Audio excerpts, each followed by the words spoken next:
let's start with the big one this week, Angels and Demons. Oh, God. Right, here we go. Let me try and be as fair as I can. And I'm going to start right now. That's not going to be very fair. This is going to last 4 seconds. Let's start with the Da Vinci Code. I'd rather not. Everyone's read that book. Let's start on the Da Vinci Code. Everyone has read that book. I think the three of us are the only people that have never read that book. I've never read it all the way through. I've started it. No, I got a third of the way through and realised it was the most poorly constructed piece of literature I've ever seen in my entire life. I was being belittled by a book. It was just ridiculous. I felt like I was 4 and reading a story designed for 2-year-olds. See Robert Langdon run. Run, Robert Langdon, run. What I was happy to accept was there was a fun concept in the Da Vinci Code. The whole Jesus might have created some kids thing, that's quite fun. Well done for thinking of it, although apparently he didn't actually think of it, but that's a whole kettle of fish. Film was no fun. Absolute boring pile of rubbish. Because I just stand around in art galleries and go, look at that painting. What's that painting? I don't know, let's talk about that painting. Isn't Jesus look a little bit like a girl in that picture? Oh my god, this is so dull. At least want it to be fun and silly. Dan, you have a question? I've got my hand up. Yeah. Works well on this medium, doesn't it? Well, shut up. That's, I think, where my problem is with the Da Vinci Code. It's not even fun. With the book and the film. Like, seeing as I will very soon have a degree in art history, they look at The Last Supper by Da Vinci and they say all these things that are just wrong. It's fiction. They're just wrong. Yeah, but you're allowed to say it if it's fiction. You can say whatever you like. Let's not get too into this, because all this stuff comes... We're going to be That's talking... Da Vinci Code. Let's move on to that. You know, let's not spend all day on this. It's rubbish. But agree, just to crap. spoil. Right, so the Da Vinci Code, absolute rubbish. Here goes Angels and Demons, which of course I've never touched, because why would I? Dan Brown can't write. But everyone tells me it's better than the Da Vinci Code. So here's the plot of Angels and Demons, right? Robert Langdon, the guy from the Da Vinci Code, receives a call from the Vatican police, because this is a sequel to Da Vinci Code. Apparently it's not a sequel of the book, but this film is a sequel. It's meant to happen after, and they mention the Da Vinci Code in it, so like it's a sequel. And apparently the Vatican police force are fine after the Da Vinci Code.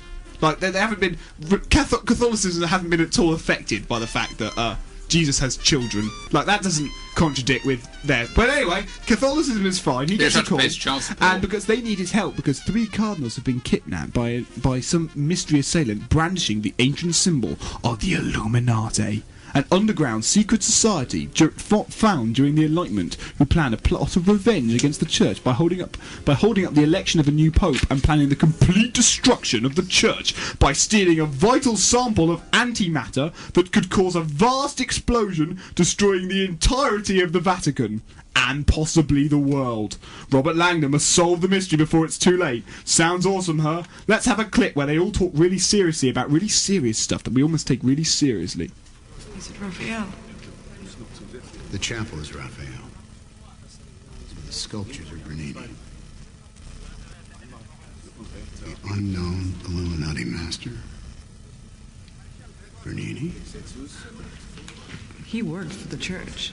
Almost exclusively. But the Illuminati were infiltrators.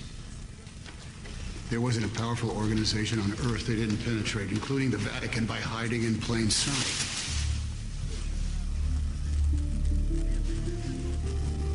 Habakkuk and the angel. He's the prophet that predicted the annihilation of the earth. Let angels guide thee on thy lofty quest.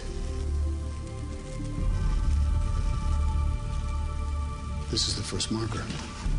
The path is alive. Right. So the plot is completely stupid. Let's start there. I mean, really, really stupid. Antimatter explosions, cardinals with secret access to laboratories, and every step of the way, this conspiracy unwrapped by a man that goes, this is interesting. If we look at the number 2 and turn it upside down, it looks a bit like the number 1. Number 1 is how many popes there are in the world, and that means exactly that the number 2 equals the number 1, and we're all connected in the great circle of life. Why do all mystery thrillers have that stupid thing in it? Like, where you go, let's take this symbol, turn it upside down, put it on the back of a page and stick it to a postcard, and it looks a bit like a goat, and thus for it's all about goats.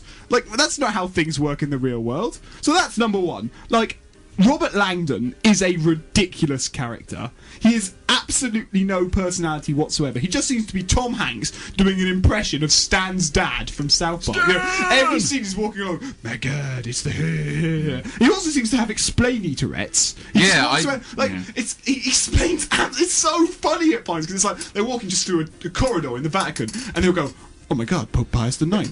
and someone will go, what? What are you talking about? Pope Pius IX. Pope Pius IX was born in 1872. He's a bloody Wikipedia on It's legs. like the entire interesting about Pope Nicholas, and they go, oh, okay, and then they keep walking. Off they go. He can't stop explaining everything. It's like one of those. It's like, do you ever go on a school trip to a museum by a curator? Yeah. Who just would incessantly tell you about everything, even though all you wanted to do was go shopping after it. He excretes facts at a moment's notice. There's another, the woman in it, I don't remember her name, Foreign Exotica or whatever her name is. She seems to, her character function is to go, what? At every step of the way. And that seems to be everywhere. Like Stellan Skarsgård is a police chief in it, and he goes, what are you talking about, Langdon? So every scene goes like this. Moxie, you like to do a little demonstration, dancing, switch off. Right, okay. So we're doing a radio show, aren't we? What? We're doing a radio show. Well, a radio show was, the first radio show was broadcast in 1542 by a man named Sir Henry Radio Show. You've heard of the name Henry, right? What are you on about, Gordon? Henry. You know, Henry VIII. Henry VIII was a king, had 8 wives. Wives? You know what the wives are? What are you talking about? Well, the about? marriage was talking. It's just like, oh my God, stop it! Please stop it, particularly with this ridiculous demonstration of a plot. Right, so every part of it is ridiculous. And to be honest, that wouldn't matter. That wouldn't matter if the film wouldn't take itself so bloody seriously. If it could accept that this is just a pile of tosh that might have a little bit of fun in it, it would be fun. But no, it's dark visuals, grimy things. It's all about the church and the state and the Vatican. And what are we in this? No, no, no, no, no, no, no, no, no, no. No thanks.